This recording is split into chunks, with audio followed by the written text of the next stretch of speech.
ரமலான் சீரீஸில் 2ஆம் நாள் பார்க்கலாங்களா? அர்ஷான் ஃபஸ்ட் டைமாக நோன்பு வச்சுருக்கான் அப்படின்னு சொல்லியிருந்தேன். அல்ஹம்துலில்லாஹ் நல்லபடியாக முதல் நோன்பு வச்சு திறந்துட்டான்.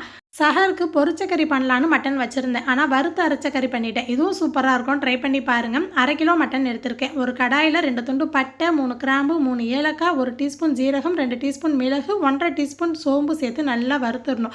வறுக்கும் போதே நல்ல ஒரு மணம் வரும். வாசனை வந்து கலர் மாறினதுக்கப்புறம் ஒரு கைப்பிடி அளவுக்கு தேங்காய் துருவல் சேர்த்துருக்கேன். தேங்காய் துருவல் சேர்த்து அந்த ஈரப்பதம்லாம் போய் கலர் மாறினதுக்கப்புறமா காரத்துக்கு ஏற்ற மாதிரி மிளகாய்த்தூள் 1/2 டீஸ்பூன் சேர்த்துருக்கேன். மல்லித்தூள் 1 டேபிள் ஸ்பூன் சேர்த்துருக்கேன்.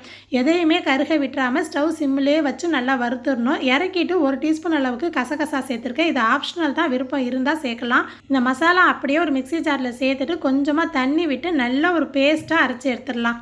இதே மெத்தட்லேயே மட்டன், சிக்கன், பீஃப் எதில் வேணும்னாலும் ட்ரை பண்ணலாம். இப்போ எடுத்து வச்சுருக்கிற மட்டனில் 1 டீஸ்பூன் உப்பு, 1/4 டீஸ்பூன் மஞ்சள் தூள், அரைச்சி வச்சுருந்த மசாலா பேஸ்ட்டு, கொஞ்சமாக கருவேப்பிலை, 1/4 கப் அளவுக்கு தயிர் சேர்த்துருக்கேன்.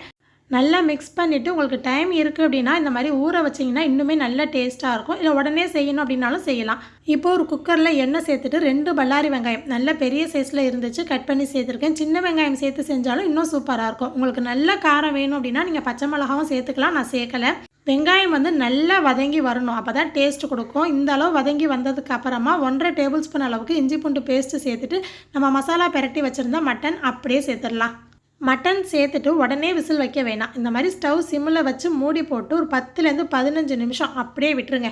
அந்த எண்ணெயிலே மசாலா பெரண்டு வரும்போது டேஸ்ட்டு ரொம்ப நல்லாயிருக்கும். அதுக்கப்புறமா நான் மிக்ஸி ஜாரில் லேசாக தண்ணி விட்டு அலசி, ரொம்ப தண்ணி சேர்க்கலை, மூடி போட்டு ஒரு 3 விசில் ஹை ஃப்ளேமில் 2 விசில் சிம்மில் வச்சுட்டேன். இதே மெத்தடில் தக்காளி சேர்த்து செஞ்சால் ஒரு டேஸ்ட்டு, சேர்க்காமல் செய்யும் போது இன்னொரு டேஸ்ட்டில் இருக்கும். சேர்க்கணும் அப்படின்னா வெங்காயத்துக்கு அப்புறம் தக்காளி சேர்த்து நல்லா வதக்கிடுங்க. தயிர் அதிகமாக சேர்க்குறோம் அப்படின்னா தக்காளி தேவையில்லை.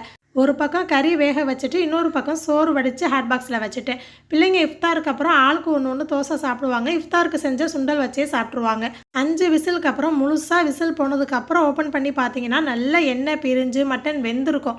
எந்த அளவு கிரேவி வேணுமோ அதுக்கு தகுந்த மாதிரி ஸ்டவ்வில் வச்சுட்டு இறக்கிடலாம். நான் நேற்று வச்ச தால்ச்சா இருந்துச்சு, அதனால் கொஞ்சம் நேரம் ஸ்டவ்வில் வற்ற வச்சுட்டு அதுக்கப்புறமா மல்லி இலை சேர்த்து இறக்கிட்டேன். நீங்கள் நல்லா காரம் சாப்பிடுவீங்கன்னா மிளகுத்தூள் கூட கடைசியாக 1/2 டீஸ்பூன் சேர்த்துக்கலாம். பரோட்டா, ரொட்டி, வெறுஞ்சோறு, சப்பாத்தி எல்லாத்துக்குமே செம்மையாக இருக்கும். கண்டிப்பாக ட்ரை பண்ணி பாருங்கள். இன்னொரு ஷாட்ஸில் பார்க்கலாமா?